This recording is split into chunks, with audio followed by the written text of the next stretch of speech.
Donc, petit 2, nous parlons d'allergie, les allergies. Une allergie, c'est une hypersensibilité. Donc,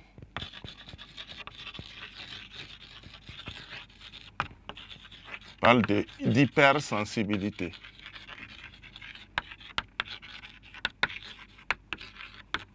En fait, c'est une réaction exagérée du système immunitaire.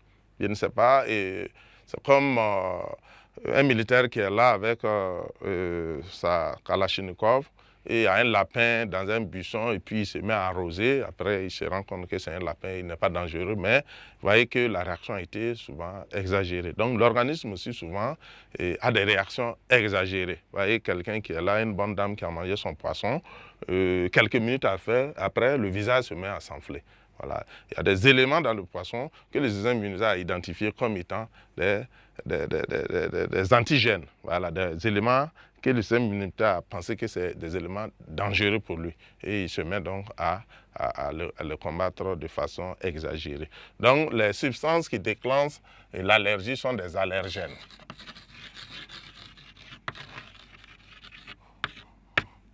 Donc, les allergènes sont les substances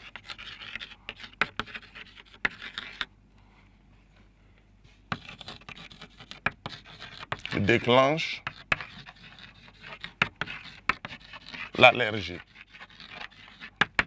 Donc, on va retenir deux types d'allergies, les allergies à réaction immédiate et les allergies à réaction retardée. Donc, on va parler en petit a.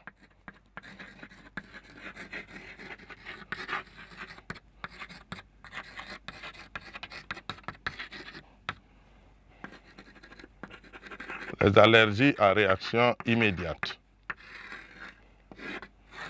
Donc, ce sont des allergies qui sont déclenchées par le système, donc la réaction immunitaire à médiation immorale, c'est-à-dire il y a l'intervention des lymphocytes B, bien sûr les LT4 avec les B, qui deviennent des plasmocytes qui vont produire des anticorps contre, bien sûr, l'allergène. Mais auparavant, on va donc voir une phase de sensibilisation.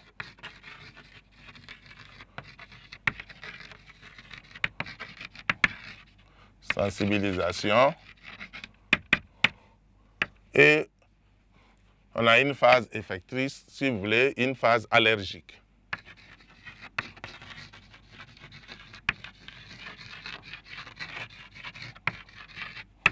Donc, dans la phase de sensibilisation, l'organisme rentre en contact donc, avec l'allergène pour la première fois. Et bien sûr, le système immunitaire va donc, grâce aux lymphocytes T4, informer les lymphocytes B qui vont donc se mettre à produire des anticorps contre l'allergène, donc immunoglobuline de classe E toujours, contre l'allergène. Et bien sûr, ces anticorps donc, vont être là, et lors d'un deuxième contact, donc, bien sûr, le système immunitaire a déjà des armes. Donc, en ce moment, vous verrez que en quelques minutes seulement, la réaction est immédiate et on va observer donc à une hypersensibilité de la personne, donc passe à cet allergène-là, à cette substance qui provoque. Et souvent, on peut trouver souvent des causes alimentaires, et aussi des poussières, même des poussières, souvent des formes de ceux qui font l'asthme, qui peuvent dire donc de la poussière qui va déclencher donc cette réaction d'hypersensibilité. Et donc tout de suite, on a bien sûr l'organisme donc devient donc tout de suite victime de la situation, et bien sûr ça met très mal à l'aise la personne, voilà, que ce soit un renflement du visage ou bien sûr des difficultés respiratoires dues au fait que bien sûr ces substances-là allergènes ont été identifiées et ont été détruites et ont été permis donc au système immunitaire d'attaquer, de les attaquer bien sûr, et ça fait du mal au soi dans tous les cas. Donc c'est une maladie, donc un dysfonctionnement du système immunitaire. Donc ensuite on a les allergies à réaction donc retardée.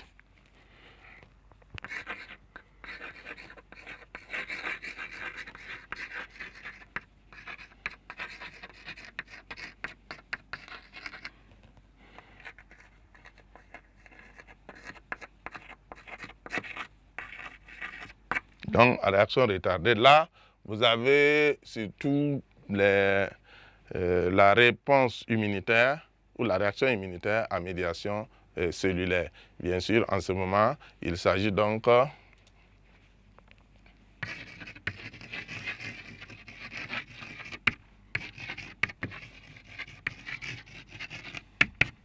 on peut retenir les allergies dans la réaction retardée sont dues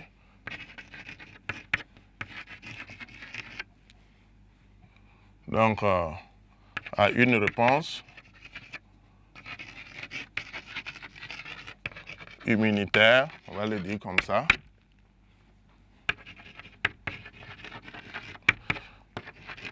à médiation cellulaire. Donc là, vous avez les LT qui interviennent, les LT notamment, donc LT 4 qui alertent les LT8 qui deviennent bien sûr des LT cytotoxiques qui vont donc au charbon, qui vont donc attaquer directement les cellules ou les tissus qui portent bien sûr l'allergène et bien sûr ils vont donc détruire ces tissus ou ces cellules-là. Donc en ce moment, c'est quand même assez retardé par rapport à l'autre qui est immédiat. Donc il y a quand même une différence dans le temps de réaction, voilà, qui va être plus rapide dans le premier cas que dans ce cas-ci. Voilà donc ce que nous pouvons dire donc sur les allergies. Nous allons passer au grand 6 qui va porter donc sur les greffes. Voilà donc pour terminer donc ce dernier chapitre.